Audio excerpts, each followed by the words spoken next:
मुअज़्ज़ज़ दोस्तों, अब दिल थाम के बैठिए, क्योंकि हमारे इस मंच पर जो मुअज़्ज़ज़ और मुहतरम शख्सियात विराजमान हैं,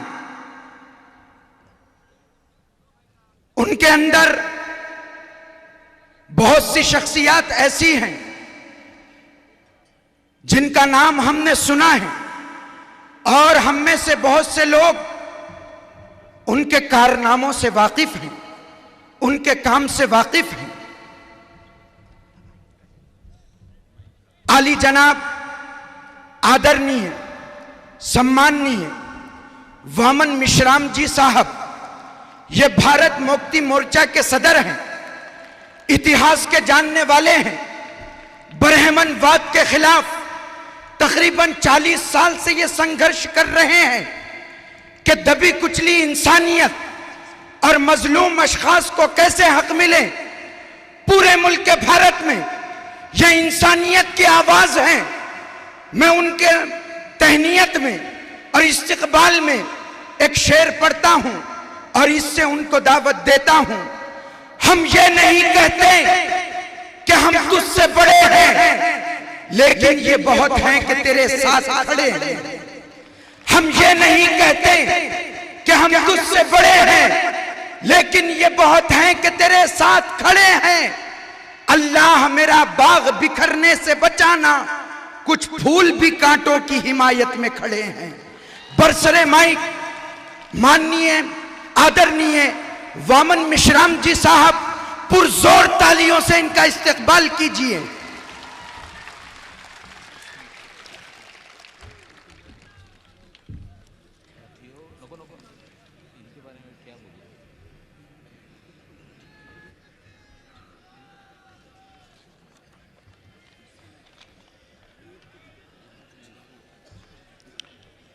साथियों, काफ़ी वक्त हो गया है, इसलिए मैं कुछ बातों के ऊपर कंसंट्रेट करके कुछ ही बातें आप लोगों के सामने कहना चाहूँगा। दीन और दस्तूर बचाओ, ये जो तहरीक चलाई जा रही है मुस्लिम पर्सन ऑफ वोट के द्वारा, हम सभी लोग बामसेफ, भारत मुक्ति मोर्चा और दूसरे अन्य धर्मों के लोग जो मसावात को मानते हैं, वो सारे लोग इस तहरीक में इस देश में सहभागी है। और इसका ऐलान 18 अगस्त को दिल्ली में किया गया। तो उसके द्वारा जो दीन और दस्तूर, ये जो अभियान शुरू किया गया है, दीन और दस्तूर बचाओ अभियान, तो इसमें मैं दस्तूर के रेफरेंस में, संदर्भ में कुछ कहना चाहूँगा। दीन के रेफरेंस में कुछ बातें आप लोगों के द्वारा और दूसरे धर्म के मानने वाले लोगों के द्वारा आप लोगों के सामने बातें आई हैं। साथियों, 26 जनवरी 1950 को इस देश में, इस देश का दस्तूर अमल में लाया गया और अमल में लाने के बाद यह ऐलान किया गया कि इस देश में समता, स्वतंत्रता, बंधुता और न्याय पर आधारित समाज और राष्ट्र का निर्माण किया जाएगा। ये वादा कोई साधारण वादा नहीं था। ये भारत के दस्तूर के द्वारा, जिस दस्तूर को संविधान सभा में पास किया गया था और सभी प्रकार के धर्म को मानने वाले जो लोग थे, उनके द्वारा ये पास किया गया था। और जो समाजी इकाइयाँ, जो वंचित लोग थे, जो मजलूम लोग थे, उनके द्वारा भी इस दस्तूर को माना गया, स्वीकार किया गया और 26 जनवरी 1950 को इसे लागू किया गया। साथियों, जब ये ऐलान किया गया कि इस देश को समता, स्वतंत्रता, बंधुता और न्याय पर आधारित समाज और राष्ट्र का निर्माण किया जाएगा, तो ये बहुत अच्छी बात थी और बहुत सारे लोगों को उनके दुखों पर मरहम लगाने वाली बात थी और सभी लोगों को खुश करने वाली बात थी। मगर उस दस्तूर पर जो अमल किया गया वो बहुत दुखदाई बात है।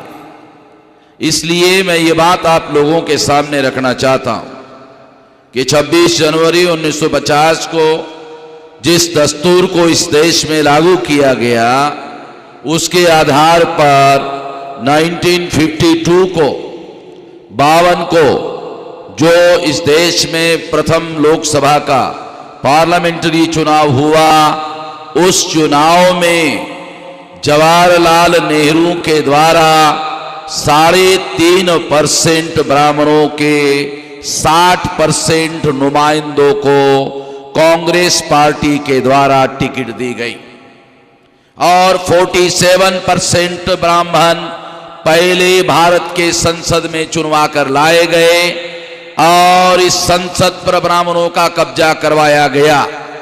आजादी का आंदोलन केवल ब्राह्मणों का संसद पर या भारत पर कब्जा करवाने के लिए आजादी का आंदोलन नहीं चलाया गया था।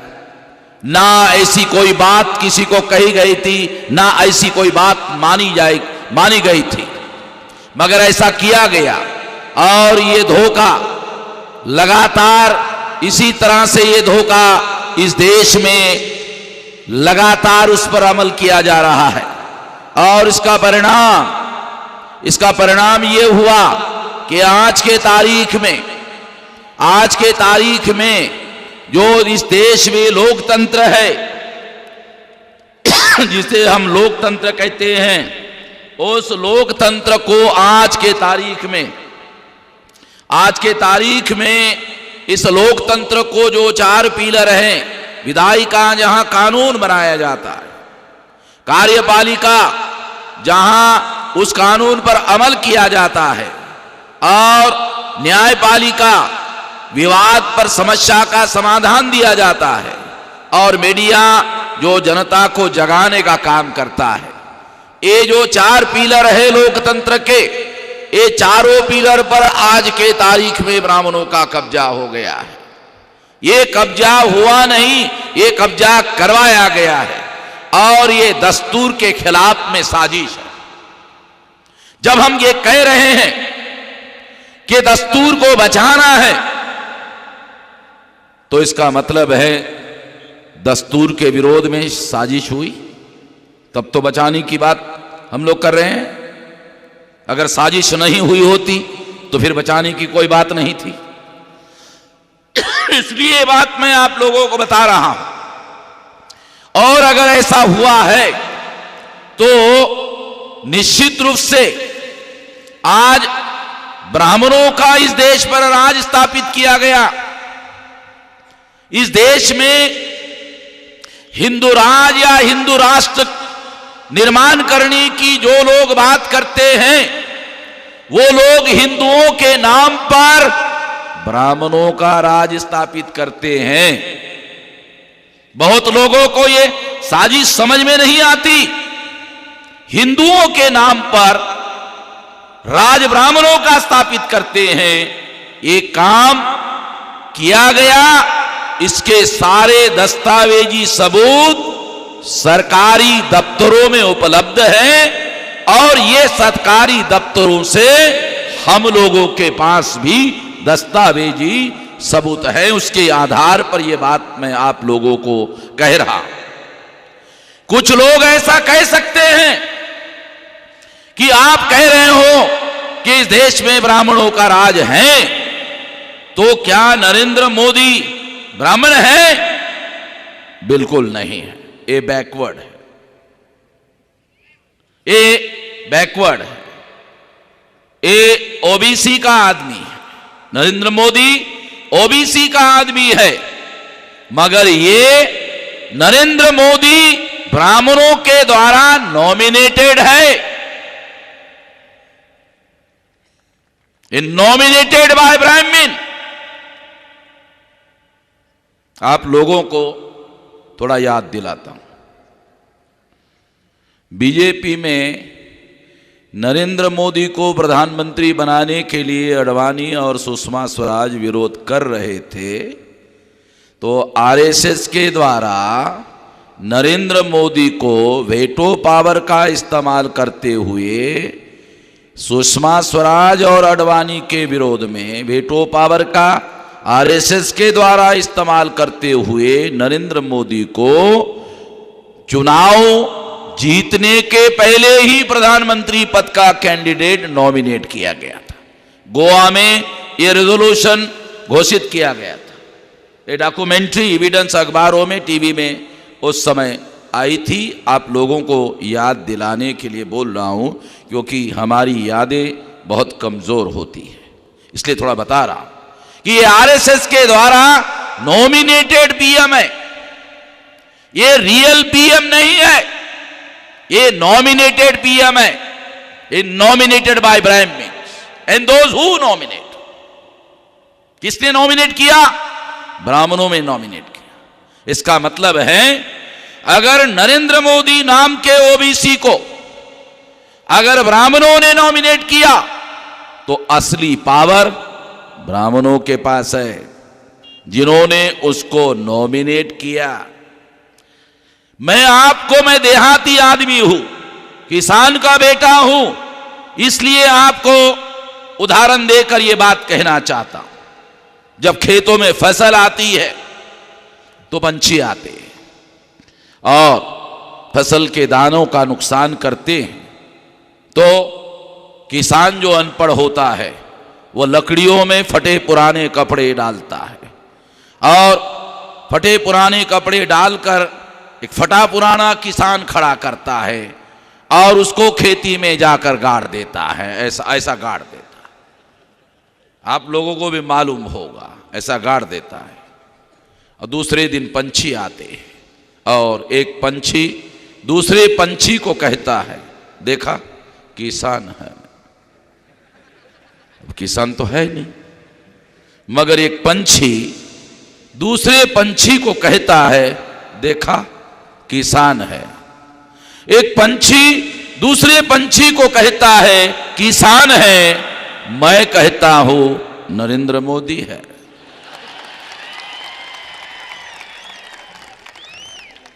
मराठी में उसको बुजगावना बोलते हैं। आप लोग मराठी जानते हैं, इसलिए आप लोगों को समझ में आया होगा। तो ये बुजगावना है, ब्राह्मणों का बुजगावना। तो इसलिए मैंने नरेंद्र मोदी का नाम मोदी बदल दिया है नरेंद्र बुजगावने। आज से नरेंद्र मोदी का नाम नरेंद्र बुजगावने। साथियों, नरेंद्र मोदी ओबीसी है और जब ओबीसी की जाति आधारित गिनती का मामला आया, गिनने का मामला आया, तो ओबीसी का होने की वजह से लोग ये उम्मीद करते थे कि नरेंद्र मोदी ओबीसी की जाति आधारित गिनती करने का आदेश देंगे। मगर नरेंद्र मोदी ने इसके विरोध में निर्णय किया और जाति आधारित गिनती को रोकने का आदेश दिया। ओबीसी का आदमी ओबीसी के ही विरोध में फैसला किया। लोग कहते हैं कि नरेंद्र मोदी बहुत धाकड़, बहुत हिम्मत वाला आदमी है, बहुत शक्तिशाली है, और वो खुद कहता भी है कि उसका 56 इंच का छाती है, और अगर 56 इंच का नरेंद्र मोदी को छाती है तो ओबीसी की जाति आधारित गिनती करने के लिए उसको किसका डर लगता है? किसको डर लगता है उसको? वो प्रधानमंत्री है, उसके पास सारी ताकत है, तो किसका डर लगता है उसको? किसका डर लगता है? थोड़ा मैं आपको बताता हूं, थोड़ा उदाहरण बताता हूं। नरेंद्र मोदी वाराणसी गए और वाराणसी जाकर कहा, गंगा मेरी मां है। तो लोगों ने कहा उसके मां का नाम गंगा होगा, छोड़ जाने दो। होता है, क्योंकि हमारे देश में गंगा नाम महिलाओं का होता है, कोई काल्पनिक बात नहीं कह रहा हूं। लोगों ने कहा होता है, मां का नाम होगा। फिर उसने कुछ दिन के बाद कहा, भारत माता मेरी मां है। तो लोगों ने कहा क्या कह रहा है भाई ये आदमी? फिर कुछ दिन के बाद कहा, भाजपा मेरी मां है। लोगों ने कहा इसके तरफ ध्यान देना जरूरी नहीं है, फालतू। मथुरा में गया, मथुरा में गंगा नदी नहीं है, जमुना है, तो कहा जमुना मेरी मां। तो लोगों ने कहा चार चार मां हो गई भाई। चार चार मां हो गई है। एक ठो बाप तो होना चाहिए, बगैर बाप से कैसे पैदा हो गया? मां के ही बारे में बोल रहा है, बाप के बारे में बोल ही नहीं रहा है। एक ठो बाप तो होना चाहिए। दिल्ली में पिछले साल की बात है, आरएसएस की मीटिंग हुई, तो नरेंद्र मोदी प्रधानमंत्री के हैसियत से सारा मंत्रिमंडल लेकर आरएसएस के मीटिंग में मोहन भागवत और आरएसएस के सामने शरणागत हो गया। तब हमें पता चला कि नरेंद्र मोदी का बाप कौन है, पता ही नहीं था, और वो छुपा रहा था, हमको पता नहीं चल रहा था बाप कौन है कौन है कौन है। चर्चा शुरू हुई तो पता चला, जब वो सारा मंत्रिमंडल लेकर गया तो पता चला अच्छा वो बाप है। संविधान में लिखा हुआ है कि देश का एक प्रधानमंत्री होगा, उसका मंत्रिमंडल होगा, मंत्रिमंडल की सलाह से देश का प्रधानमंत्री देश का कारोबार चलाएगा और संविधान के प्रति जवाबदेह होगा, संविधान के दायरे में फैसले करेगा और पार्लियामेंट के प्रति, संसद के प्रति अकाउंटेबल होगा, जवाबदेह होगा। संविधान में कहीं पर भी लिखा हुआ नहीं है आरएसएस के प्रति जवाबदेह होगा। मैं खास बात आप लोगों को बताना चाहता हूं, कहीं पर लिखा हुआ नहीं है कि आरएसएस के प्रति संसद के बाहर प्रधानमंत्री जवाबदेह होगा। मगर देश के प्रधानमंत्री ने संविधान की अवहेलना की, शपथ लेकर, संविधान की शपथ लेकर संविधान के विरोध में काम किया। इसलिए यह कहा जा सकता है कि संविधान के विरोध में इस देश में साजिश हो रही है, संविधान को खतरे में डाला जा रहा है। देश का प्रधानमंत्री गंगा की आरती कर रहा है। क्या चुनाव के पहले गंगा की आरती करने के लिए मुझे प्रधानमंत्री बनाओ, ऐसा कहा था? प्रधानमंत्री देश के संविधान से बंधा हुआ होता है और सभी भारतवासियों का प्रधानमंत्री होता है, किसी एक धर्म को मानने वाले का प्रधानमंत्री नहीं होता है। और अगर ऐसा है तो मैं ये मानता हूं कि नरेंद्र मोदी को अपने धर्म पर अमल करने का भारत के संविधान के अनुसार पूरा अधिकार है। मगर प्रधानमंत्री नरेंद्र मोदी को प्रधानमंत्री बनकर आरती करने का अजीब बात है। नरेंद्र मोदी को अधिकार है वो अपने धर्म के अनुसार आचरण करे, पूरी आजादी है संविधान के अनुसार। मगर प्रधानमंत्री आरती करने का काम करे, देश के विकास, अरे सड़क बनाने का काम करता तो मानते, सड़क बनाने का काम करते तो मानते कि जनता गाड़ियां उस पर चलाएंगे, अच्छी गाड़ियां चलाएंगे और अच्छा रोड बनाएंगे तो मानते, उसके बजाय अपना समय जो है आरती करने में लगा रहे। अजीब किस्म की बात है। साथियों, मैं ये बात इसलिए बता रहा हूं कि धीरे धीरे संविधान को बाईपास करके इस देश में सारा कारोबार चलाने का मामला चलाया जा रहा है और हम इसके विरोध में हैं और इसी वजह से संकट निर्माण हुआ है। अगर मुसलमानों के साथ संकट निर्माण हुआ है तो दस्तूर पर अमल ना होने के नतीजे की वजह से हो रहा है। और इतना ही नहीं, बल्कि मैं ये कहना चाहता हूं कि दूसरे जो धर्म के लोग हैं, मुसलमानों के अलावा, उनके सामने भी इसी वजह से संकट खड़ा हुआ है। और जो शेड्यूल कास्ट, शेड्यूल ट्राइब और बैकवर्ड क्लासेस के लोग हैं, उन लोगों के अधिकारों के विरोध में भी षड्यंत्र हो रहा है।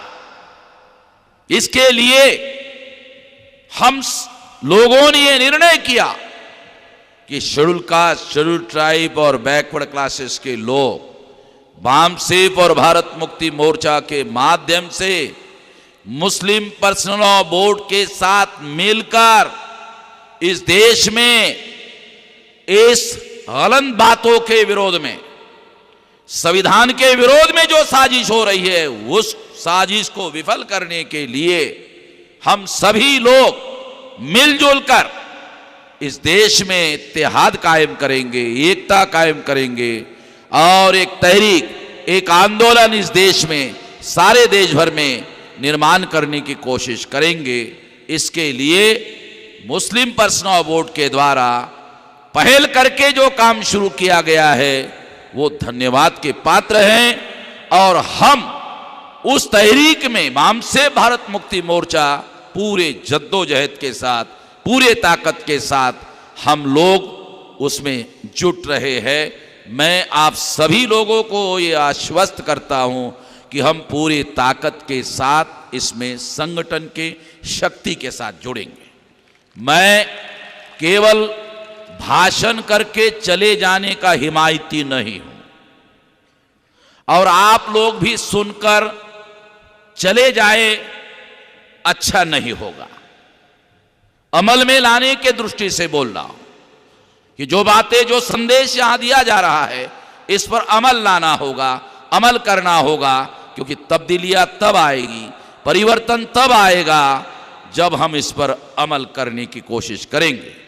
वामसेफ भारत मुक्ति मोर्चा के द्वारा ऐसे कार्यक्रम हमने निर्णय किया, 100 कार्यक्रम अपने पैसे से, वामसेफ भारत मुक्ति मोर्चा के पैसे से 500 कार्यक्रमों में 100 कार्यक्रम हम वामसेफ भारत मुक्ति मोर्चा के द्वारा ऑल इंडिया में 25 राज्यों में लगाएंगे। वो लिस्ट मैंने नोमानी साहब को, कमाल फारूकी साहब को और रहमानी साहब को मैंने दे दिया है कि यहाँ यहाँ हम लोग कार्यक्रम करेंगे और सारे देश के दूसरे धर्म के लोगों को भी बुलाएंगे। मैं एक और बात भी आप लोगों को कहना चाहता हूँ कि और भी बहुत सारे छोटे छोटे धर्म के लोग हैं जो ब्राह्मणवाद से सताए हुए हैं, दुखी है। उन लोगों को भी इस तहरीक में शरीक करवाने की कोशिश करूंगा। मेरे उन लोगों के साथ भी लिंक है, संबंध है, उनको भी शामिल करवाऊंगा।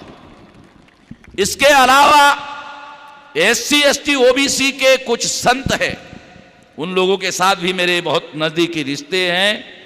उन संतों को भी मैं कोशिश करूंगा कि अगले बार जब कोई कार्यक्रम होगा तो कुछ संत लोगों को भी इस तरह के कार्यक्रम में मैं लाऊंगा ताकि आप लोगों को ये पता चले कि अब ये धीरे धीरे ये तहरीक जो है ये आगे पूरे ताकत के साथ आगे बढ़ रही है और जनशक्ति के साथ में हम लोग इस देश में पूरी जनशक्ति को इकट्ठा करेंगे और उसके आधार पर इस देश में इंसाफ को कायम करने की कोशिश करेंगे।